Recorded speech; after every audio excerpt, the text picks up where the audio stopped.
नमस्कार मित्रांनो, बघू शकता आपल्या शेतकरी मित्राचा हे मॅक्स व्हरायटीचा कलिंगडाचा प्लॉट लागवडीचं काम चालू आहे मित्रांनो. आता ऊन हे वाढत होऊ राहील मित्रांनो. तर ज्या शेतकरी आपण थंडीच्या वाड्या करीत होतो, त्यावेळेस आपल्याला पाणी कमी देणं हे बरोबर होतं त्या टायमिंगला.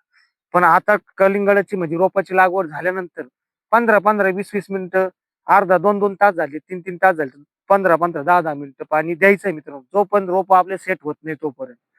आणि ऊन वाढत असल्यामुळे तुम्हाला रोप सेट होऊस तर 10-10, 20-20 मिनिटं रोज पाणी द्यायचंय. रोपाची एकदा मुळी पकडली, मग आपल्याला परत पाणी कमी करायचंय मित्रांनो.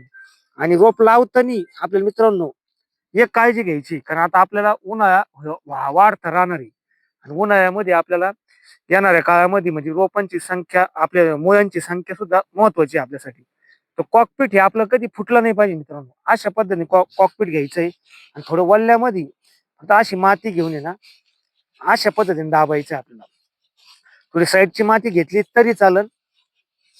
अशा पद्धतीने रोपाची शिफ्टिंग करायची मित्रांनो. ही काळजी घ्यायची आणि येणाऱ्या काळात ऊन वाढतंय, 15-20 मिनिटं रोज पाणी द्यायचंय. एकदा आपली वाडी सेट करून घेतली, मुळ्या सेट झाल्या, वाडी फुलली, त्यानंतर आपण परत पाण्याला थोडं चांगवणार आहे. ड्रिपचे ऍप्लिकेशन करता करता पाणी बसणार आहे. बघू शकता छान असा आता हा 1 एकराचा प्लॉट आहे. याच्यामध्ये 8,000 काडी बसलेली आहे रोपांची. आणि त्याच्यामध्ये मिरची गौरी नावाची गावरान व्हरायटीची मिरची लावलेली आहे. म्हणजे एका वेळेस 2 पिकांचं आपलं येणाऱ्या काळामध्ये म्हणजे कलिंगड निघून जाणार आहे आणि लगेच आपली मिरची बी चालू होणार आहे. शेतकरी मित्राला मिरचीचा सुद्धा उन्हाळ्यामध्ये चांगले रेट राहण्याची शक्यता आहे. मिरचीची यंदा लागवड ही कमी आहे. त्याच्यामुळे 100% मिरचीला रेट राहून शेतकरी मित्राला 2 पैसे निश्चितच भेटणार.